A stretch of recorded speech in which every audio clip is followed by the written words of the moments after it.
Bienvenue à TechPulse, votre dose quotidienne des dernières évolutions qui façonnent le monde numérique. Aujourd'hui, le 11 janvier 2026, on plonge dans des affaires bien sérieuses, des controverses liées à l'IA au lancement de satellites en passant par des remises en question dans le secteur du commerce de détail. On y va droit au but. Google est sous le feu des critiques après une enquête du Guardian qui a révélé que leurs overviews d'IA propageaient de fausses informations.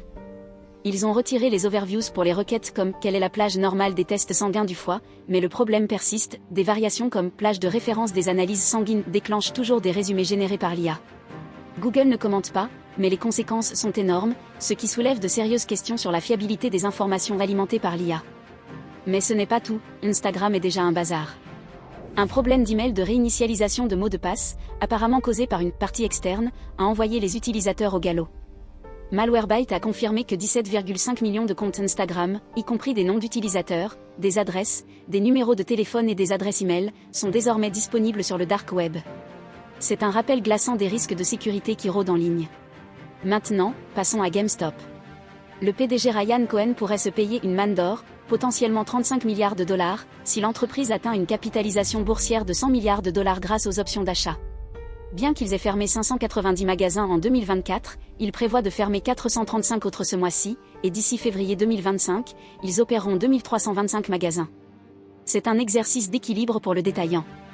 Passons maintenant à Apple, l'anticipation monte pour l'iPhone 17e.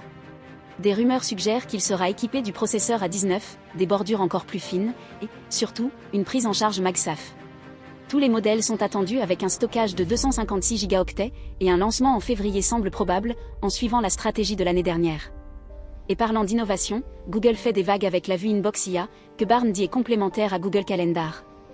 L'utilisateur l'a testé hier soir, gérant 6 emails dans sa boîte de réception personnelle, un aperçu du futur de la gestion des emails. Mais les plus grandes nouvelles du commerce de détail viennent de Google avec le protocole commerce universel. Lors de la conférence NRF, ils ont annoncé des collaborations avec Shopify, Etsy et Walmart. Combiné à une augmentation de 693,4% du trafic dirigé vers les sites des vendeurs grâce à l'IA générative pendant la période des fêtes, c'est un tournant. Google lance également Gemini Enterprise pour CX, intégrant le UCP avec le protocole de paiement d'agents et le protocole de contexte de modèle, grâce au partenariat avec l'OS, Michael S., Poshmark et Reebok. Enfin, la FCC a donné son feu vert vendredi pour lancer 7500 satellites Starlink, totalisant 15 000 dans le monde. SpaceX doit lancer 50% d'ici le 1er décembre 2028, et les 50% restants d'ici le 2031. La FCC a autorisé l'exploitation sur 5 fréquences et une connectivité directe vers la cellule, une démarche qui suscite à la fois l'enthousiasme et des inquiétudes.